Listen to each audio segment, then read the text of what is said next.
Shut up and sit down.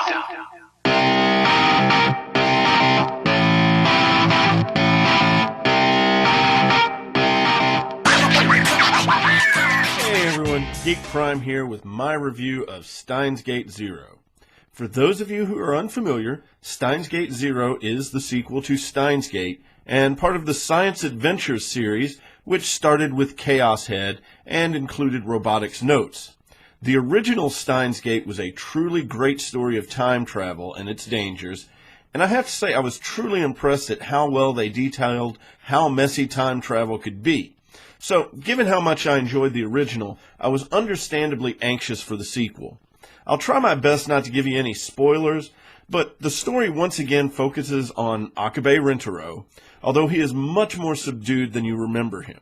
Followers of the original Steins Gate will have to get themselves re-centered, as this seems to be a different world line than the original story left us on, and in this world line, Kurisu Makase died, and Akabe is left to live in the aftermath of that loss.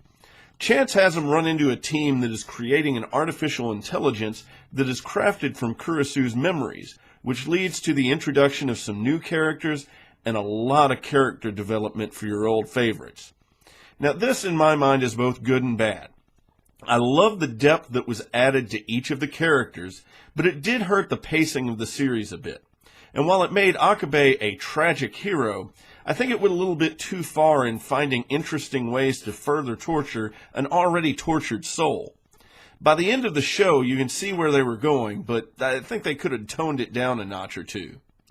I will also say that I found the ending a bit unsatisfying. To some degree, it felt a bit rushed in comparison with the flow of the rest of the series, but it also had some missing elements to it. There were some loose ends from the original series that it was obvious they wanted to tie up with this series, and that ended up causing them to create even new loose ends. So hearing that, you may think that I didn't like the show. Quite the contrary. I was very impressed with it overall, and these complaints are actually pretty minor in comparison with what I thought of the show. Anytime a show can make me feel something, it's doing something right, and you really will have a lot of empathy for the characters. It's a tad darker than the original, but then Chaos Child was much darker than Chaos Head, so the difference isn't as drastic. I loved having another and deeper look at the characters that I truly loved, and I think this is a show well worth the binge watch. I give it 4 out of 5 stars. So, thanks for watching my review of Steins Gate Zero.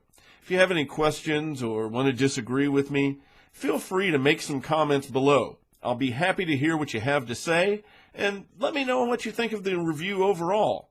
I'm always looking for ways to improve, and I want to give you more of the information you're looking for.